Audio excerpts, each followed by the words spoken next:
Sir இப்போ 2 விதமான சிக்கல் இருக்குது. ஒன்று, ஓபிஎஸ் திடீர்னு திமுக ஆதரவு நிலையை வந்து நேற்று அவர் அந்த சட்டப்பேரவை வளாகத்தில் கடைசி நாளான அன்று அளித்த பேட்டியில் சிறப்பாக இருக்குது இந்த 5 ஆண்டுகள் ஆட்சி என்று கூறியிருக்கிறார். அவருக்கு ஆதரவு சட்டமன்ற உறுப்பினர் உசிலம்பட்டியைச் சேர்ந்த அந்த ஐயப்பன் சட்டமன்ற உறுப்பினரும் மீண்டும் எம்ஜிஆர் ஜெயலலிதா ஆசியோடு முதலமைச்சராக ஸ்டாலின் பொறுப்பேற்பார் என்று அங்கே அவையிலேயே முதலமைச்சரோட அந்த புன்சிரிப்போட அந்த உரையை வந்து அவர் நிறைவு பண்ணியிருக்கிறாரு. இந்த மாற்றத்துக்கு என்ன காரணம் நினைக்கிறீங்க?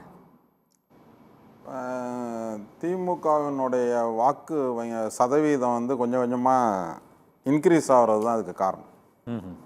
நீங்கள் பார்த்தீங்கன்னா, நான் சென்ற பேட்டியிலே உங்களுக்கு நான் சொல்லியிருக்கிறேன், அவங்க 50% வாக்கு வங்கியை நோக்கி அந்த இலக்கை நோக்கி வந்துட்டாங்க. இப்பொழுது மீதி இருக்கிற 50% வாக்கு வங்கியை தான் மீதி கட்சி இப்போ இருக்கிற கட்சியெல்லாம் பிரிச்சுக்கணும். அப்படின்னும் போது திமுகவினுடைய வெற்றி வாய்ப்பு வந்து மிக பிரகாசமான வெற்றி வாய்ப்பாக இருக்குது. அப்போ இவருடைய எதிர்காலம் வந்து ஒரு தமிழ்நாட்டினுடைய முதலமைச்சராக இருந்த பதவி வகித்தவர், யாரோடையும் ஒரு பெரிய சண்டை போட்டுக்கொண்டோ இல்லை ஒரு முரண்பாடான பெரிய கருத்துக்களை அந்த மாதிரியான ஒரு அரசியல் நிலைப்பாட்டை எடுக்காத ஒரு நபர். அதிரடி அரசியல் அது பண்ணுறது கிடையாது. அதனால் ஒரு சாப்பிட்டு அவர் நினச்சிருந்தாருன்னா இந்த வைத்திலிங்கம் இவங்க மாதிரி இந்த எல்லாரையுமே ஒருங்கிணைத்து கூட அப்படியே திமுகவில் சேர்ந்துருக்கலாம். அது கூட நல்லா இருந்திருக்கும். இல்லை அவர் ஒரு கட்சி கூட தனியாக ஆரம்பித்து அந்த கட்சி திமுகவுக்கு ஆதரவு கொடுத்துருந்தா கூட இன்னும் ஒன்று நல்லா இருந்திருக்கும். ஆனால் அவர் என்ன முடிவு பண்ணுறாருன்னா,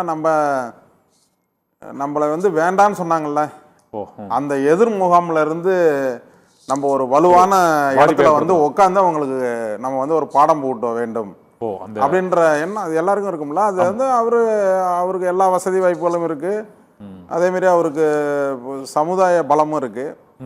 அதனால அவர் வந்து அதை நோக்கி பயணம் பண்ணணும் அப்படின்ற, அதை வந்து தனியாக இருந்து பண்ண முடியாது. ஒரு பெரிய வெற்றி வாய்ப்புள்ள இடத்துல இருந்து தான் இவங்களை அதை டீல் பண்ண முடியும். அதனால விஜயெல்லாம் வேணாம், திமுக அப்படின்ற முடிவை அவர் எடுத்திருப்பாருன்னு நான் நினைக்கிறேன். விஜயெல்லாம் வேண்டாம்னு சொல்றீங்கன்னா, விஜய் கட்சிக்கு யாருமே போகல, என்ன சார் காரணம்னு நினைக்கிறீங்க? இல்லை, அங்கே இருக்கிற கூட்டம் வருது, பெர்செப்ஷனும் ஒரு கருத்து கணிப்புகள்லாம் ஒரு 10% அவருக்கு குறைந்தபட்சமாக ஒரு 15%, 20% வரை வரும்னு பொதுவாக எல்லாருமே கணிக்கிறாங்க. ஆனால் ஒரு கட்சி கூட அங்கே போய் சேரலையே, அதிகாரப்பூர்வம் சின்ன கட்சி கூட சேரலையே. விஜய் அவர்கள் வந்து அரசியலினுடைய இதுக்கு வந்து புதுசாக உள்ளே வந்திருக்கிறாரு. இதை அவருக்கு கீழே 2ஆம் கட்ட தலைவராக இருக்காங்கல்ல, அவங்கெல்லாம் பேசி ஒரு ஆளை அழைச்சிட்டு வந்து பேசி அந்த கட்சியை வலுப்படுத்துவதற்கான வாய்ப்பே இல்லாத தலைவர்களாக இருக்காங்க. செங்கோட்டையன் இருக்காரா சார்? அங்கே செங்கோட்டையனுக்கு அந்த அதிகாரமே கொடுக்கல. அன்னைக்கு பார்த்தா நம்ம பெருசாக கொடுத்துருக்காங்க அப்படி இப்படின்னாங்க. கடைசியில் பார்த்தா அப்படியும் ஒன்றும் இது பண்ணல. அந்த நாஞ்சில் சமத்து பாருங்க அப்படியே பயன்படுத்தலை. பேச மாட்டேங்காரு, அவரெல்லாம் கூட மாட்டாங்க வந்து அவங்களாம் பயன்படுத்த நேரம் இப்போ இதில் விட்டுறணும்ல.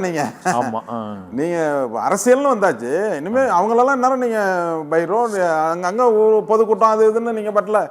நீங்கள் விஜய் அவர்கள் வந்தால் தான் கூட்டம் நடத்தணுன்றது என்ன இருக்கு? இப்போ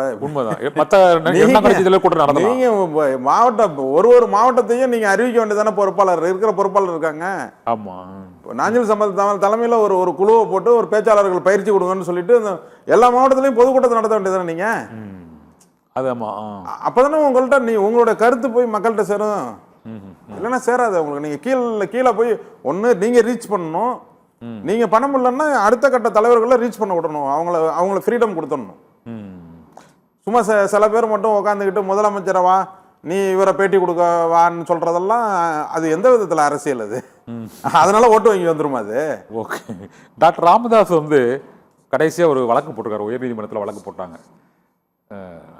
பாட்டாளி மக்கள் கட்சியில் இந்த பிரச்சனை முடிந்து அது குறித்து தேர்தல் ஆணையம் முடிவெடுத்த பிறகு தேர்தலை நடத்தலாம் என்று கூறி மாமலம் சின்னத்தை வந்து நிறுத்தி வைப்பதற்கான ஒரு வழக்கு தள்ளுபடியாகி இருக்கிறது. இப்போது மீண்டும் அது அன்புமணி ராமதாஸ் தரப்புக்கு ஒரு சாதகமாக ஒரு உத்தரவை தேர்தல் உயர்நீதிமன்றம் பிறப்பித்திருக்கிறது.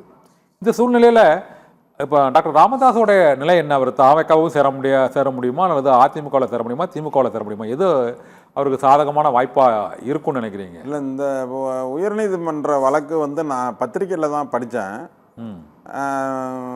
அது உண்மையாலுமே அந்த மாதிரி தேர்தலை எங்களுக்கு நீதி கிடைக்கும் வரை தேர்தலை ஒத்திவைன்றது எந்த விதத்தில் இவங்க போனாங்கன்றதே தவறான ஒரு முன்னுதாரணம். அது உண்மையாக இருந்தால் நான் பத்திரிகையில தான் படித்தேன். உண்மையா என்னன்னு உண்மையாலுமே அப்படி சொல்லியிருந்தால் அது வந்து தவறான விஷயம்.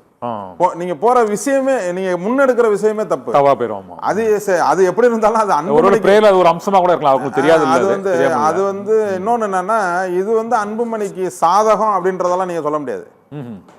ஏன்னா டெல்லி ஹைகோர்ட்டும் சரி, இங்க ஏற்கனவே இங்க சென்னை உயர்நீதிமன்றமும் சரி, எல்லாருமே சிவில் கோர்ட்ல என்ன சொல்றாங்களோ அதுதான் இறுதி முடிவுன்ற அதுதான் நேற்று சொல்லியிருக்காங்க. மறுபடியும் திரும்பவும் அங்கதான் வந்து நிக்கிறாங்க. ஓகே, நம்ம தொடர்ந்து இந்த சிவில் கோர்ட், அதனால சிவில் கோர்ட்ல என்ன சொல்றாங்களோ அது வரைக்கும் 2 பேருக்குமான கட்சி யாரோடதுன்றது முடிவே பண்ண முடியாது.